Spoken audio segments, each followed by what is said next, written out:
Max Verstappen won a Belgian Grand Prix sprint after recovering from losing the lead during a chaotic late start to beat McLaren's Oscar Piastri at start. After the contest, which was reduced from 15 to 11 laps because of rain delays, eventually began under the safety car, half the field immediately pitted to swap for wet tyres that they were obliged to start on. Piastri, who started second, was one of those to pit immediately and took the lead from Red Bull's Verstappen, who came in to pit a lap later. However, Aston Martin's Fernando Alonso spun into the gravel. Another safety car intervention provided Verstappen with the opportunity to pass Piastri at the restart, and the world title leader, who extended his lead at the top of the standings 118 points, eased into the distance to win by 6 seconds. Pierre Gasly took third for Alpine, climbing 3 places amid the early pit stops, claiming a much-needed positive result for the French team on the weekend. They announced sacking team principal Otmar Safnauer. Lewis Hamilton, who followed Gasly forward from 7th to the start, finished behind the Alpine on track, but was demoted to 7th after receiving a 5-second penalty for causing a collision, while Sergio Perez in the battle for 4th, which resulted in damage, forcing the Red Bull to retire. The beneficiaries of Hamilton's penalty were Ferrari's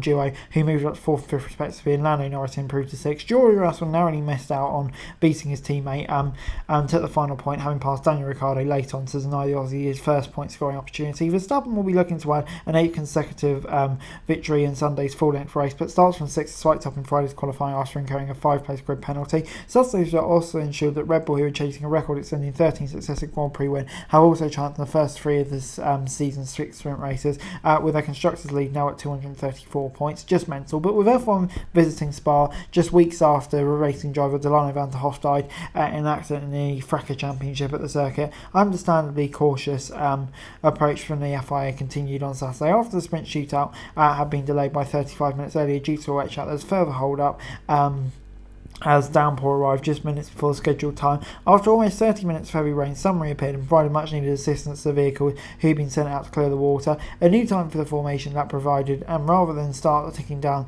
to run several formation laps behind the safety car, the race was reduced to 11 laps. By the time the process played out, the driver had made it clear over the radio that the track was ready for inters rather than wet tyres they believed were forced to be on the safety car. It was set up for a chaotic situation with cars able to follow the safety car into the pit lane as it came to allow a rolling restart at the front.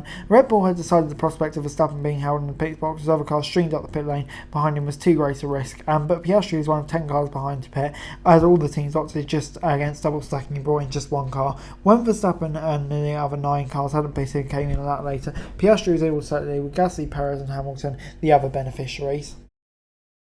Piastri was initially able to hold a lead, but the relaxed nature of Verstappen questioning how long was left to get past McLaren was ominous. Unfortunately, the cause was aided by a rare Alonso mistake when the Spaniard spun his Aston Martin into gravel at P1 as he chased a Haas Nico Hulkenberg on lap 3. When the race restarted at the end of lap 5, Piastri, perhaps somewhat showing inexperience, allowing Verstappen to remain in his tail at the rolling restart, made it all too easy for the Dutchman's trailing throughway region pass on the exit of Radion. There was little doubt after that who the winner would be, as Verstappen maintained a magnificent recent form to overtake and take the lead. It was safer call to stay out for lap 1. I could have come in but be blocked by other cars. There might be a safety car and lose out massively. Verstappen said, I don't want to lose out. We lost one position and we knew we were quick and we could get it back. And Joe, you're flying on the inters. However, as soon as he was able to be on the case in recent weeks, his teammate Perez was unable to show the same pace behind. Under heavy pressure from 4th, Hamilton, he was made contact with him as he attempted to pass him to Stavlo. Perez came off worse along with Hamilton and got overtaken by the Ferraris and fell down the order.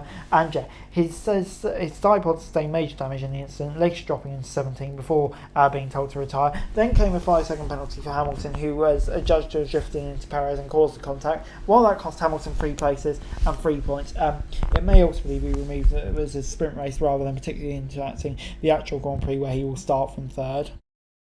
So before I go, let me run you through the final classification for the sprint race. Max Verstappen obviously picking up another win, and what another brilliant drive from him. Had some work to do in this one, but did it brilliant. Oscar Piastri, I don't think there's much he could have done really. And still fantastic from him, outperforming Lando. P2, it's still his rookie season, unbelievable job for him. And Gasly in 3rd, have no idea where it came from, but hugely impressive from the Alpine driver.